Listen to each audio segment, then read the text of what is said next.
സമാധി വിവാദത്തിലെ ആളുടെ ആത്മാവ് ശരീരത്തിൽ കയറിയെന്ന് പറഞ്ഞുകൊണ്ട് വീടുകളിൽ കയറി യുവാക്കളെ ആക്രമിക്കുകയും വാഹനങ്ങൾ തകർക്കുകയും ചെയ്ത യുവാവിനെ പോലീസ് പിടികൂടി കൈകാലുകൾ കെട്ടിയിട്ട് ആശുപത്രിയിലെത്തിച്ചു.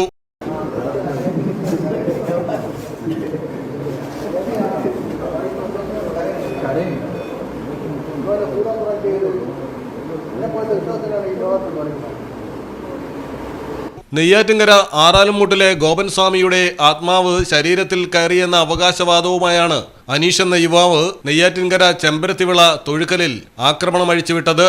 താമസ സ്ഥലത്തിന് സമീപമുള്ള 3 വീടുകളിൽ കയറി യുവാക്കളെ ആക്രമിച്ചു. ബൈക്കുകൾ തല്ലി തകർത്തു. തുടർന്ന് നാട്ടുകാർ നെയ്യാറ്റിൻകര പോലീസിൽ വിവരമറിയിച്ചു.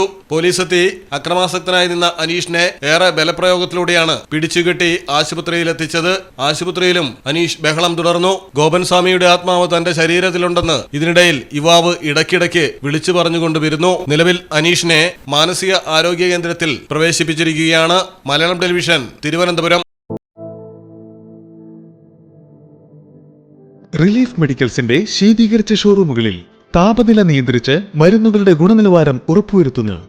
ലോകോത്തര ബ്രാൻഡുകൾക്ക് മികച്ച ഓഫറുകൾ റിലീഫിൽ മാത്രം.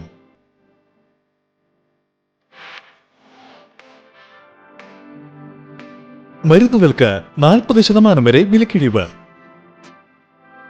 Relief medicals, opposite AVS herbal garden, Changuvetty, Kottakkal.